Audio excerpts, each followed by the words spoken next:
Hello అండి. అందరికీ నమస్కారం. ఈరోజుటి కథ ఏంటో తెలుసుకునే ముందు మన ఛానల్‌ని ఎవరైనా కొత్తగా చూస్తున్నట్లయితే ఛానల్‌ను సబ్స్క్రైబ్ చేసుకొని, అలాగే ఈ వీడియో కనుక మీకు నచ్చినట్లయితే తప్పకుండా లైక్ చేసి సపోర్ట్ చేయండి. మెయిన్ డోర్ తెరుచుకుంటున్న శబ్దం విని సుస్వర చప్పున పక్కకు తిరిగి కళ్ళు మూసుకుంది. బెడ్రూమ్‌లోకి వచ్చే అడుగుల సవ్వడి కోసం ఊపిరి బిగబట్టి తనకు తెలియకుండానే ఎదురు చూస్తూ ఉంటుంది. గోడకేసి తిరిగి పడుకున్న సుస్వరను లోపలికి వచ్చినటువంటి విమల్ అలాగే కాసేపు నిలబడి చూశాడు. తర్వాత చిన్నగా నిట్టూర్చి నైట్ సూట్ కోసం కబోర్డ్ వైపు వెళ్ళాడు. పావుగంట తర్వాత వచ్చి బెడ్పై వాలి సుస్వర వైపు చూశాడు. ఆమె కదలకుండా పడుకొని ఉంది. అతని చేయి ఆమె భుజాన్ని తట్టబోయి ఆమెను డిస్టర్బ్ చేయడం ఇష్టం లేనట్లుగా ఆగిపోయింది. సుస్వర గుండె దడదడలాడింది. విమల్ ఏం చేస్తున్నాడో ఏమోనని చూడాలనిపించింది. కానీ కదలే ధైర్యం చేయలేదు. విమల్కు తెలుసు, బహుశా సుస్వర నిద్రపోయి ఉండదు అని. అయినా నిద్రలో ఉంటే అన్న ఆలోచనతో అతను ఆమెను ఇక కదిలించలేదు. ఉదయం ఆలస్యంగా లేచిన సుస్వర మెల్లగా పక్కకు కళ్ళు తిప్పి చూస్తుంది. అక్కడ విమల్ లేడు. లేవబోతూ మరలా విమల్ను చూసి చప్పున కళ్ళు మూసుకుంది. చేతిలో కాఫీ మగ్తో వచ్చిన విమల్ విండో దగ్గర సోఫాలో కూర్చుంటూ, నువ్విక లేవచ్చు, నేను చూశాను అన్నాడు బయటకు చూస్తూ. సుస్వర లేచి అతనికేసి అస్సలు చూడకుండా బాత్రూంలోకి వెళ్ళిపోయింది. తిరిగి వచ్చేసరికి అతను లేడు. నిదానంగా స్నానాధికాలు పూర్తి చేసుకుని హాల్లోకి వచ్చింది. అతను తీరికగా టీవీ ముందు కూర్చొని పేపర్ చూస్తూ ఉన్నాడు. ముందుగా పూజ గదిలోకి వెళ్ళింది. ఒక గిన్నెలో పూలు రెడీగా ఉన్నాయి. దేవునికి దీపం పెట్టుకొని తర్వాత కిచెన్లోకి వచ్చి చూస్తే చాలా నీట్గా ఉంది. పని మనిషి వచ్చి వెళ్ళినట్లుంది.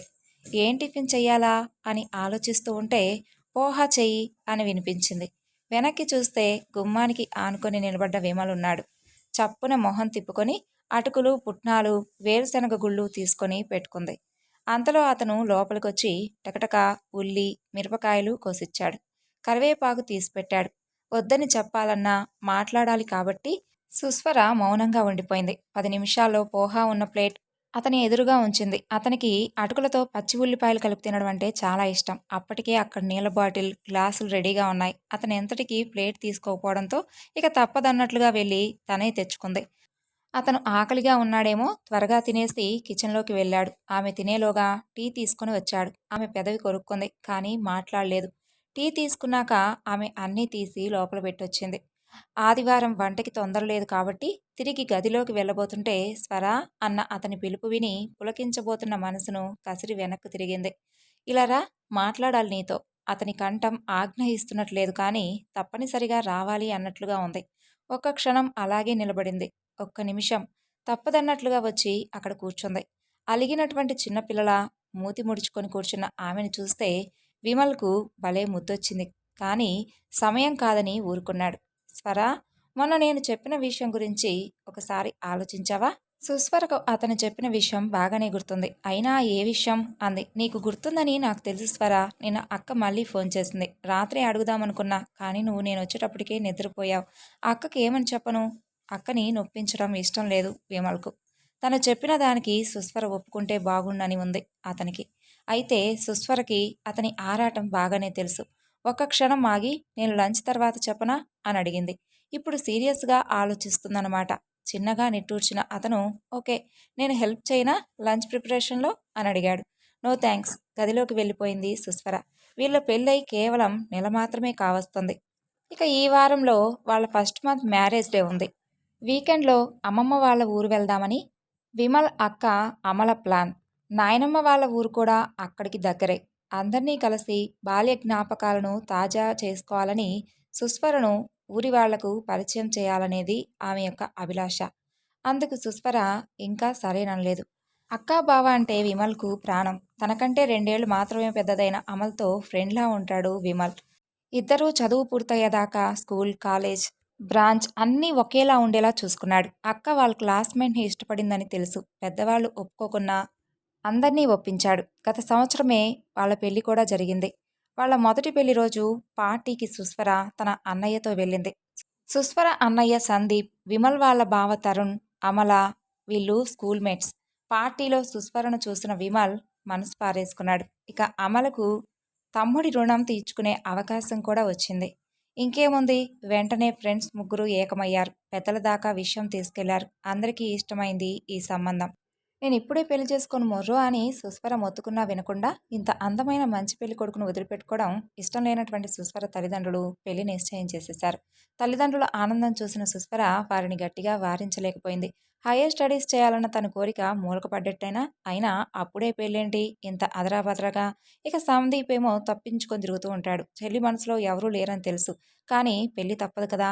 పెళ్లి చేసుకొని చదువుకోవాలనుకునేదే అతని వాదన. అయితే ఇష్టం లేకపోవడమే అలాగే చదువు కొనసాగించాలనే కోరిక తప్ప వేరే ఇతర కారణాలు చెప్పలేకపోతున్నటువంటి చెల్లెలికి ఇంత మంచి సంబంధం తప్పిపోకూడదనేది అతని ఉద్దేశం. ఎన్నోసార్లు అతనిపై అరిచి అరిచి ఓడిపోయింది. ఇక విమల్కు చెప్పాలని కూడా ప్రయత్నించింది. పెళ్లి చూపుల్లో ఒంటరిగా మాట్లాడే అవకాశం ఆమెకు రాలేదు. సందీప్ ప్రమాదం గ్రహించి విమల్ నంబర్ కూడా ఇవ్వలేదు. విమల్ అడిగితే అప్పుడు పరిస్థితి వివరించాడు. తనకిష్టం లేదా? విమల్ తెల్లబోయాడు. నీకలా అనిపించిందా? సందీప్ ఎదురు ప్రశ్న వేశాడు. పెళ్లిచూపుల రోజు తనని చూడగానే మెరిసిన సుస్వర కళ్ళు గుర్తొచ్చాయి. తను సూటిగా చూస్తుంటే వాలిన ఆమె చూపులు గుర్తొచ్చాయి. లేదు. బట్ ఒకసారి తనతో మాట్లాడటం మంచిదనిపిస్తుంది. అంతేనంటావా? అవును. తనకు కనీసం ఒక అవకాశం కూడా ఇవ్వలేదని తర్వాత నువ్వే మాట పడవలసి వస్తుంది. ఇప్పటికే బోలెడు పడుతున్నాను అని గొణికాడు సందీప్. అదీ కాక ఇదంతా తెలిసి కూడా నేను ఆమె మనసు తెలుసుకోపోవడం, తన అనుమానాలు క్లియర్ చేయకపోవడం అసలు కరెక్ట్ కాదు. సరే అయితే రేపు సాయంత్రం మేమెప్పుడూ వెళ్ళే గార్డెన్ రెస్టారెంట్‌లో కలుసుకుందాం అని సందీప్ అడ్రస్ చెప్పాడు. మరుసటి రోజు సాయంత్రం సుస్వర అనుకోకుండా దొరికినటువంటి ఈ అవకాశం ఎలా ఉపయోగించుకోవాలా అని ఆలోచిస్తుంది. తలెత్తి చూడాలంటేనే బెరుగ్గా ఉంది. అతని చూపులు హృదయంలోకి దూసుకుపోతున్నట్లుగా ఉన్నాయి. ఏం తీసుకుంటావ్? మీ ఇష్టం. నీ ఇష్టం చెప్పు. నా ఇష్టానికి విలువ ఉంటేగా ఉక్రోషంగా అంది. అదేంటి అంత మాట అనేశావ్? నవ్వును దాచుకుంటూ అన్నాడు విమల్. సుస్వర కొంచెం బెరుగ్గా చూసింది. అమ్మో! ఏమన్నా అంటే నాన్నకు చెప్పడు కదా! అతను ఆమె సంకోచం గుర్తించి, నీ మనసులో ఉన్నది చెప్పు. నేనెవరికీ చెప్పనులే అన్నాడు నమ్మకంగా. నాకు పెళ్ళంటే ఇష్టం లేదు. అందుకే అంది. అతను వెంటనే ఉలిక్కిపడి, వెంటనే తేరుకుంటూ పెళ్ళంటే ఇష్టం లేదా? నాతో ఇష్టం లేదా? మెల్లగా అడిగాడు. ఆమె దానికి జవాబు చెప్పలేక తికమక పడింది. నాకింకా చదువుకోవాలనుంది. ఎవరొద్దన్నారు? వివాహం విద్యా నాశాయ అని పెద్దలెప్పుడూ అన్నారుగా! నీకా భయం లేదు. నీ ఇష్టం. మీ ఇంట్లో ఎలా నడిచిందో మన ఇంట్లోనూ అలాగే నడుస్తుంది అన్నాడు మృదువుగా. కానీ అన్నతో వాదించినట్లు అతనితో వాదించలేకపోతుంది. అతని ప్రేమ నిండిన చూపులు, కంఠంలో తొణికిసలాడుతున్నటువంటి ఏదో తెలియని భావం గమ్మత్తుగా అనిపిస్తున్నాయి. స్వరా, నీవు అమ్మానాన్నల దగ్గర నుండి నా దగ్గరకొస్తున్నావు. అదొక్కటే నీ జీవితంలో జరిగే మార్పు. మిగతాది ఏదీ కూడా నువ్వు కోరుకుంటే గానీ జరగదు. నీకిష్టమైన విధంగా నువ్వుండవచ్చు. నువ్వు అనుకున్నదేదైనా చేయవచ్చు. ఓకేనా? అని అంటాడు. ఆ పిలుపు, ఆ మాటలు ఆమెను మంత్రముగ్ధురాలను చేశాయి. ఇంకేం మాట్లాడలేకపోయింది. అలా వాళ్ళ పెళ్లి జరిగిపోయింది. ఇన్ని రోజులు అతను ఆమెతో ఫ్రెండ్లీగానే వ్యవహరిస్తున్నాడు. ఆమె అంతటా ఆమె చేరువగా ఉంటే తప్ప చనువు తీసుకోలేదు. ఆమె మామూలుగా ఉంటుంది కానీ చనువుగా ఉండదు. స్నేహంగా నవ్వదు. ఎక్కువగా మాట్లాడదు. కాకపోతే తనకు కావలసినవన్నీ శ్రద్ధగా సమకూరుస్తుంది. ఒకే ఇంట్లో ఇద్దరు మామూలు పరిచితుల్లా ఉంటారు. తనకు కావాల్సిందేమిటో తనకు తెలియనట్లుగా ఉంటుంది. అయినా విమల్కు విసుగు, చిరాకు లాంటి భావాలు కలగవు. ఆమె తన ఇంట్లో తనదానిలా తిరుగుతుంటే మనసుకు హాయిగా, శాంతిగా ఉంటుంది. ఆమె తన కంటెదురుగా ఉంటే చాలు అని అనిపిస్తుంది. ఎప్పటికైనా ఆమె మనసును గెలుచుకోగలనన్న నమ్మకం పరిపూర్ణంగా ఉంది అతనికి. లంచ్ తర్వాత సుస్వర అతని వద్దకు వచ్చింది. విండో వద్ద నిలబడి ఫోన్లో మాట్లాడుతున్న అతను ఒక్క క్షణం ఆగమన్నట్లుగా సైగ చేశాడు. ఆమె సోఫాలో కూర్చుని ఆ రోజు న్యూస్ పేపర్ చూడసాగింది. తరువాత అతను వచ్చి పక్కనే కూర్చుని ఆమె వైపే చూశాడు. ఏదో మొహమాటం ఆమె మొహంలో కనిపించింది. స్వర ఇలా అంటుంది. అది కాదండి. అక్కడ ఊరిలో నాకెవరూ కూడా పరిచయం లేరు కదా! అని అంటుంది నసుగుతున్నట్లుగా. అందుకే వెళ్ళాలి మరి. మన పెళ్ళికి చాలామంది రాలేదు. అక్కడ ఊరు దాటి ఎవరూ ఎక్కువ రారు. మనం వెళ్తే చాలా సంతోషపడతారు. నీకు కూడా మన ఊరు, బంధువులు, స్నేహితులు తెలుస్తారు కదా! అమ్మమ్మ, నాయనమ్మ మరీ మరీ చెప్పారు. ఒకసారి వచ్చి వెళ్ళమని. నీకు కూడా చెప్పారనుకుంటా కదా!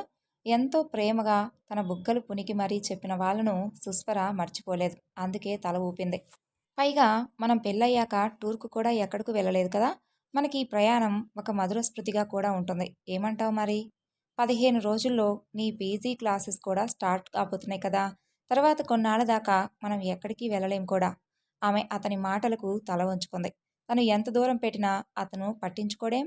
అయినా తను అతనితో ఎందుకిలా ప్రవర్తిస్తుంది? తన అభిప్రాయాలకు విలువిస్తున్నందుకా? తనకింత స్వేచ్ఛ ఇచ్చినందుకా? భార్యగా తన నుండి ఏమీ పొందకపోయినా భర్తగా తనకు అభిమానం, ప్రేమ పంచిస్తున్నందుకా? మొదటిసారిగా సుస్వర తన ప్రవర్తన గురించి ఆలోచిస్తుంది. తన వాళ్ళ మీద కోపం అనవసరంగా విమల్ మీద చూపించడం కరెక్టేనా? స్వర, చెప్పయ్యనా అక్కకు మనం వస్తున్నామని? చెప్పండి అంది మెల్లగా. గుడ్. Thank you. డిన్నర్ తరువాత రోజులాగా తన దారిన తను గదిలోకి వెళ్ళిపోకుండా వచ్చి తనతో పాటు టీవీ ముందు కూర్చున్న సుస్వరను ఒక్క క్షణం ఆశ్చర్యంగా చూసి, స్వర, నిద్ర రావడం లేదా అని అడిగాడు విమల్. ఈసారి అతని పిలుపులోని మాధుర్యాన్ని మనస్ఫూర్తిగా ఆస్వాదించింది. లేదు. అలా ఒక క్షణం ఆగి, మీరు మీ అమ్మమ్మ నానమ్మల ఊర్లు ఎలా ఉంటాయో చెప్పండి అంది. అతను మొదటిసారిగా తనంతట తను మాట్లాడిన ఆమె వైపు సంబరంగా చూశాడు. ఆమె అతన్నే చూస్తుంది, ఏమైందన్నట్లుగా. ఆమెను దగ్గరకు లాక్కొని హృదయానికి హత్తుకోవాలన్న కోరిక బలంగా కలిగిన తనని తాను నిగ్రహించుకున్నాడు. చెప్పండి విమల్ అని అడిగింది సుస్వర. ఇవాళ సుస్వరకి ఏమైంది? తనను తలకిందులు చేసేస్తుంది. ఎంత అమాయకంగా అడుగుతుంది. విమల్ చూపులకు సుస్వర కూడా కాస్త తికమక పడింది. అక్కడికి వెళ్లే ముందు వాళ్ళ గురించి, ఊరి గురించి తెలుసుకొని వెళితే బాగుంటుందేమోనని అడుగుతుంది. విమల్ కొంచెం తేరుకుంటాడు. ఎప్పటికైనా సుస్వర తనకు చేరువవుతుందా అని మనసులో అప్పుడప్పుడు కలిగే సందేహం ఈ క్షణం పటాపంచలైంది. కొంచెం కాఫీ తాగుదామా అని అడుగుతాడు. ఇప్పుడా? ఆశ్చర్యంగా చూసి సరే అంటూ లేచి వెళ్ళింది సుస్వర. ఆమెను వదల్లేనన్నట్లుగా వెనకే వచ్చి కిచెన్ డోర్ను ఆనుకొని ఆమెనే చూస్తూ నిలబడ్డాడు. ఆమె పాలు స్టవ్ పైన పెట్టి కప్స్ తీసి ట్రేలో పెడుతూ, నేనెప్పుడు పల్లెటూరు చూడలేదు, చాలా బాగుంటుందట కదా అని అడిగింది. తనను చూస్తే చాలు మౌనంగా తప్పుకుపోయే సుస్వర ఈరోజు ఇలా మాట్లాడుతూ ఉండడంతో ఆనందంగా ఉంది విమల్కు. మాట్లాడరే అని అడిగింది సుస్వర. అతను దగ్గరగా వచ్చి కాఫీ బాటిల్, షుగర్ ఆమె దగ్గర పెడుతూ, పల్లెటూరు గురించి కదా అడిగావు, నేను చెప్పే కంటే నువ్వు చూస్తేనే బాగుంటుంది అన్నాడు, ఆమె సామీప్యాన్ని ఆస్వాదిస్తూ. నాకు వినాలనుంది అంటూ ఇద్దరూ హాల్లోకొచ్చి కూర్చుంటారు. అమ్మమ్మ వాళ్ళ ఊరు, నాయనమ్మ వాళ్ళ ఊరు ఆల్మోస్ట్ పక్కపక్కనే అన్నట్లుంటాయి. పచ్చటి పంట పొలాలతో ఆవరించబడ్డట్టుగా ఉండి, దూరాన కనిపించే కొండగుట్టలతో సూర్యోదయం, సూర్యాస్తమయం భలే కనువిందుగా అనిపిస్తాయి. నాయనమ్మ వాళ్ళ ఊరిలో అయితే గుట్ట మీద గుడి ఉంటుంది. అది చాలా బాగుంటుంది. ఊరు మొత్తం అక్కడి నుండి అద్భుతంగా కనిపిస్తుంది. సుస్వర మధ్యలోనే అందుకొని, అయితే మనం ఆ గుట్ట ఎక్కుదామా అంటుంది ఉత్సాహంగా. ఈరోజు సుస్వరలో సడన్గా కనిపిస్తున్నటువంటి మార్పుకు విమల్కు చెప్పలేనంత సంతోషంగా ఉంది. తప్పకుండా అన్నాడు చిరునవ్వుతో. మర్నాడు తనకన్నా ముందే లేచి కిచెన్లో చేరిన సుస్వరతో, ఏంటి ఇవాళ విశేషం అన్నాడు విమల్. అదే మీరు చెప్పారుగా, మీ అక్క బావ ఇక్కడికే వచ్చి మనల్ని పిక్ చేసుకుంటారన్నారుగా, అందుకే బ్రేక్ఫాస్ట్, జర్నీ మధ్యలో తినడానికి స్నాక్స్ అన్నీ రెడీ చేస్తున్నాను. ఇదిగో మీరు కాఫీ తీసుకోండి. Thank you. ఎప్పటి నుండో నీకు ఒక మాట చెప్పాలనుకుంటున్నాను. నువ్వు నన్ను నువ్వు అనవచ్చు. ఆమె ఒకసారి అతని కళ్ళల్లోకి చూసి, పర్వాలేదు నాకిలానే బావుందని చెప్పింది. అతను నవ్వి, బావుంటుంది ట్రై చెయ్యి అన్నాడు. ఓకే అంది. అన్నట్లు అక్కవాళ్ళు బ్రేక్ఫాస్ట్ చేసొస్తారేమో.